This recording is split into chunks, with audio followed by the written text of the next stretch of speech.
ಸಂಸದ ಪ್ರಜ್ವಲ್ ರೇವಣ್ಣ ಅವರದ್ದು ಎನ್ನಲಾದ ಅಶ್ಲೀಲ ವಿಡಿಯೋ ವೈರಲ್ ವಿಚಾರಕ್ಕೆ ಸಂಬಂಧಪಟ್ಟಂತೆ ಜೆಡಿಎಸ್ ಶಾಸಕರೇ ಪ್ರಜ್ವಲ್ ಅಮಾನತಿಗೆ ಆಗ್ರಹಿಸ್ತಾ ಇದ್ದಾರೆ. ಗುರುಮಿಠಕಲ್ ಶಾಸಕ ಶರಣಗೌಡ ಕಂದಕೂರ್ ಕೂಡ ಪತ್ರ ಬರೆದಿದ್ದಾರೆ. ಜೆಡಿಎಸ್ ರಾಷ್ಟ್ರೀಯ ಅಧ್ಯಕ್ಷ ದೇವೇಗೌಡರಿಗೆ ಮನವಿ. ಕುಮಾರಸ್ವಾಮಿ ಜಿಟಿ ದೇವೇಗೌಡರಿಗೂ ಕೂಡ ಕಂದಕೂರು ಪತ್ರ ಬರೆದಿದ್ದಾರೆ. ಅಶ್ಲೀಲ ವಿಡಿಯೋ ಪ್ರಕರಣ ಪಕ್ಷಕ್ಕೆ ಮುಜುಗರ ತಂದಿದೆ. ರಾಜ್ಯದಲ್ಲಿ ಇನ್ನು 2ನೇ ಹಂತದ ಮತದಾನ ಪ್ರಕ್ರಿಯೆ ನಡೀಬೇಕಾಗಿದೆ.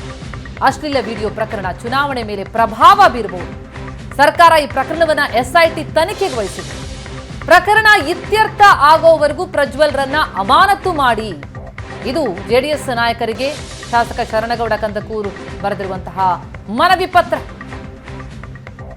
ಶಾಸಕರಿಂದಲೂ ಕೂಡ ಈಗ ಒತ್ತಡ ಕೇಳಿ ಬರ್ತಾ ಇದೆ. ಪ್ರಜ್ವಲ್ ರೇವಣ್ಣರ ಅಮಾನತಿಗೆ ಆಗ್ರಹಗಳು ಕೇಳಿ ಬರ್ತಾ ಇದೆ. ಇದು ಇಡೀ ಪಕ್ಷಕ್ಕೆ ಮುಜುಗರ ತಂದಿರುವಂತಹ ವಿಚಾರ. ಹೀಗಾಗಿ ಪ್ರಕರಣ ಇತ್ಯರ್ಥ ಆಗೋವರೆಗೂ ಪ್ರಜ್ವಲ್ರನ್ನ ಅಮಾನತು ಮಾಡಿ ಎನ್ನುವ ಆಗ್ರಹವನ್ನ ಮಾಡಿದ್ದಾರೆ ಗುರುಮಿಠಕಲ್ ಶಾಸಕ ಶರಣಗೌಡ ಕಂದಕೂರ್ ಪತ್ರ ಬರೆದಿದ್ದಾರೆ.